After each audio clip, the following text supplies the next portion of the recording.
Hello दोस्तों, जयतुम संस्कृतम।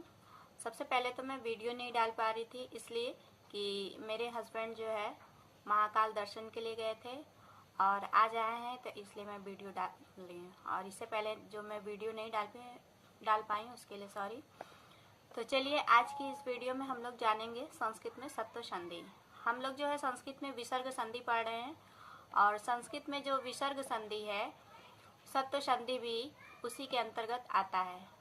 हम यूँ भी कह सकते हैं कि सत्व संधि जो है विसर्ग संधि का एक प्रकार है। सत्व संधि का जो सूत्र है वह है विसर्जनीयस्य सह। इस सूत्र में मैंने बगल में आपको डब्बा में बना के रखी हूँ कि विसर्ग बराबर स। ये बनाने का मकसद यही है कि आप लोगों को समझ में आ सके कि सत्व संधि में जो है जो विसर्ग होता है उसकी जगह पे जो स बनता है उसी को हम सत्व संधि कहते हैं। इसका नियम क्या है? इसका नियम यह है कि जो पहला पद होगा उसमें विसर्ग होगा और जो दूसरा पद है उसमें खर प्रत्याहार का कोई वर्ण होगा। खर प्रत्याहार के अंतर्गत हमारा पहला, दूसरा वर्ण और तीनों स जो है ये वर्ण आते हैं। तो कहने का मतलब यही है कि विसर्ग के स्थान पे जो स बनता है उसे ही हम सत्व संधि कहते हैं।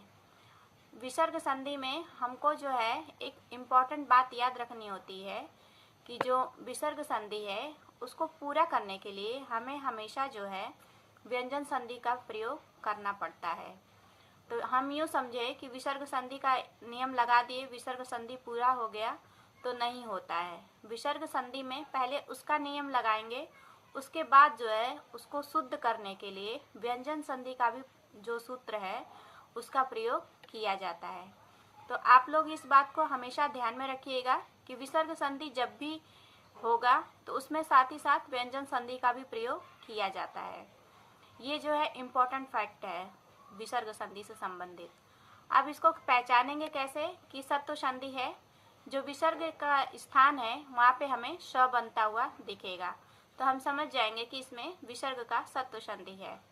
इसको उदाहरण से समझ लेते हैं कि जैसे हमारा उदाहरण है विसर्ग के स्थान पर स बनेगा। राम धन चलते, रामा में जो विसर्ग है और नीचे शब्द बना है रामश्च, तो जो विसर्ग है स बन गया है। अब इसको शुद्ध रूप देने के लिए हमें जो व्यंजन सूत्र है इस्तो चश्चु न चश्चु, उससे जो है हमारा शब्द बन गया रामस चलते। यानी पहले हमारा विसर्ग संधि का प्रयोग हुआ, उसके बाद जो है हमारा व्यंजन संधि का सूत्र का प्रयोग हुआ, तब जाके ये जो संधि है पूरी हुई है।